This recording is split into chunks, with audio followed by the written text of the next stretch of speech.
Hello दोस्तों, कैसे हैं आप सब। हमारी कहानियाँ देखने के लिए हमारे चैनल को सब्सक्राइब कीजिए और हाँ, बेल आइकन दबाना मत भूलिएगा। यह कहानी नैना और रविंदर की है। रविंदर एक हाउसिंग प्रोजेक्ट में मार्केटिंग मैनेजर था और नैना बहुत ही सुंदर थी। वह भी एक प्राइवेट स्कूल में पढ़ाती थी।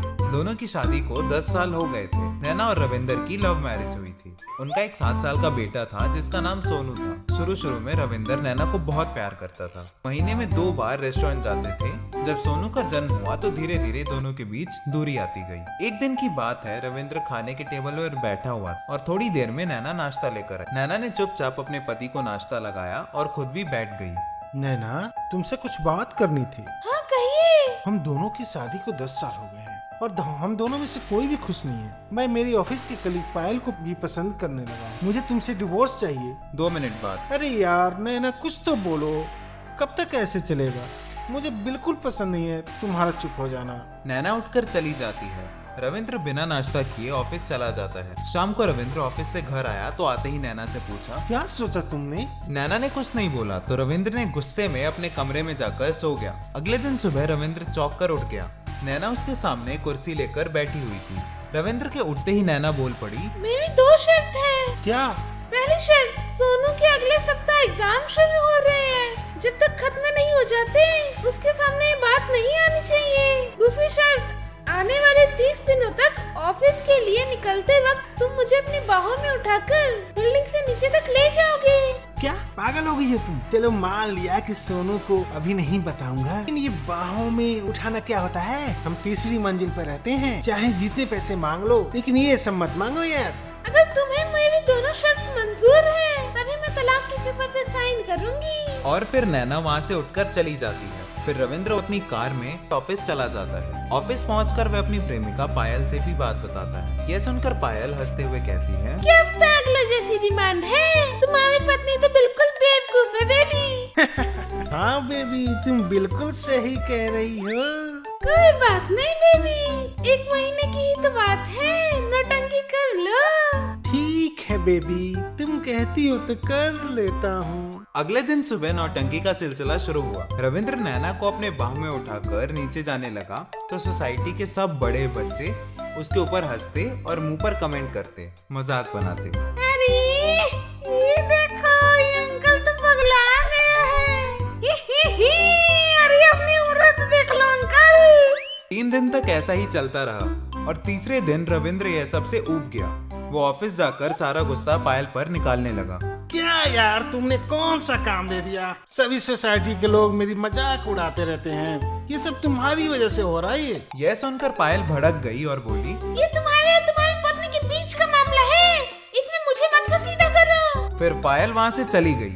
रोज रविंद्र नैना को बाहों में उठाकर नीचे लेकर आता और अपना सारा गुस्सा पायल पर निकालता। धीरे धीरे रविंद्र और पायल के बीच में दूरियां बढ़ने लगी। एक दिन पायल ने बड़ी डील में कुछ गड़बड़ कर दी। बॉस ने रविंद्र को अपने कैबिन में बुलाया और कहा, देखो रविंद्र, आजकल पायल बहुत गलती कर रही है। उसके चलते एक बहुत बड़ी डील कैंसिल होने वाली है। तुम किसी तरह इस डील को फाइनल करो। इस डील में अच्छी बात यह है कि वो क्लाइंट तुम्हारे ही सोसाइटी में रहती है। ठीक है सर, मैं कोशिश करता हूँ। कोशिश नहीं, बल्कि किसी तरह इस डील को फाइनल करना है। ये उस क्लाइंट का नंबर है, तुम अभी उससे बात करके मीटिंग का टाइम फिक्स कर लो। Yes sir. उसके बाद रविंद्र ने उस लेडी क्लाइंट से फोन पर बात किया और अपने फ्लैट पे ही मीटिंग का टाइम फिक्स कर लिया। अगले दिन सुबह वह लेडी क्लाइंट रविंद्र के घर आई तो नैना ने उन्हें नाश्ता कराया और बहुत ही अच्छे से बात किया।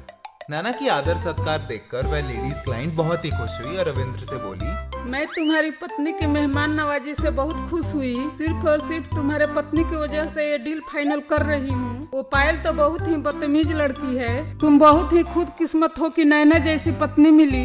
रविंद्र रोज सुबह ऑफिस जाता, सुबह नैना को बाहों में लेकर नीचे उतरता तो जैसे जैसे दिन बीतते गए बिल्डिंग के लोग अब रविंद्र को गर्व से देखने लगे। लोगों ने मजाक बनाना बंद कर दिया। ऐसे रविंद्र को मान की नजरों से देखने लगे। सोनू भी मम्मी पापा का प्यार देख उनके करीब आने लगा। हर बार अब रविंद्र नैना को बाहों में उठाता तो अब वो नैना के करीब से देखता और नैना उसको। एक दिन रविंद्र ने नैना को उठाते वक्त उसके बालों की खुशबू महसूस की। उसे उसके कॉलेज के दिन याद आ गए। वह ऑफिस जाकर पायल को उस दिन नहीं मिला और पुरानी यादों में खो गया। रविंद्र शाम को जब ऑफिस से घर आया तो उसकी खांसी बंद नहीं हो रही थी। यह देखकर नैना काढ़ा बनाकर लाई तो रविंद्र ने काढ़ा पी लिया। थोड़ी देर बाद उसकी खांसी आराम हो गई और फिर बेड पर सो गया। अगले दिन सुबह जब रविंद्र सोकर उठा तो उसने देखा कि नैना ने ब्लैक सिल्क की साड़ी पहनी हुई है। वह खुद को रोक ना पाया और उसने उससे पूछ ही लिया, किससे मिलने जा रही हो? आज स्कूल में ट्रेडिशनल डे है और उसी के लिए ड्रेस पहनना है। उस दिन जब रविंद्र ने नैना को बाहों में उठाया तो एक अलग ही एहसास था। उसकी नजर नैना के झुमकों पर गई। ये वही झुमके थे जो नैना को उसने 10 साल पहले गिफ्ट किए थे। नैना उन झुमकों में उतनी ही प्यारी लग रही थी। धीरे धीरे वह पायल से दूर होता चला जा रहा था। ये सब देखकर पायल चिंतित हो उठी। उसने रात को रविंद्र को अपने घर खाने पे इनवाइट किया। उसने ड्रिंक का भी इंतजाम कर रखा था और वह खुद लाल रंग की ड्रेस में तैयार थी। रविंद्र पायल तो उसे लाल ड्रेस में देखकर उसकी तरफ आकर्षित हो गया। जब पायल उसके गोद में आकर बैठी तो रविंद्र ने उसके बाल पीछे करते हुए प्यार से पूछा, जाने मन, जो घड़ी मैंने तुम्हें पिछले साल दी थी वो अब तुम नहीं पहनती हो? अरे वो वाली घड़ी तो फैशन में ही नहीं है, मैंने तो उसे अपनी सहेली को दे दी बेबी। रविंद्र बहुत शराब पी चुका था और इस जवाब से वह नाराज हो गया और उनके बीच में कुछ भी नहीं हुआ। आज नैना की शर्त का आखिरी दिन था। उस रात नैना ने उसको कागजात पर साइन करके डिवोर्स दे दिया। रविंद्र पूरी रात सो नहीं पाया। उसको अब नैना की अहमियत समझ आ गई थी। अगली सुबह जब नैना अपने ड्रेसिंग टेबल पर बैठी थी तो रविंद्र वहाँ पर आया और उसको अपनी बाहों में उठा लिया और कहा, मुझे माफ कर दो नैना, अब मैं सिर्फ तुम्हारा हूँ, सिर्फ तुम्हारा। दोस्तों अगर आपको ये कहानी पसंद आई तो चैनल को सब्सक्राइब कर लें, बेल नोटिफिकेशन दबा लें और वीडियो को लाइक करके अपना फेवरेट पार्ट जरूर बताएं। धन्यवाद।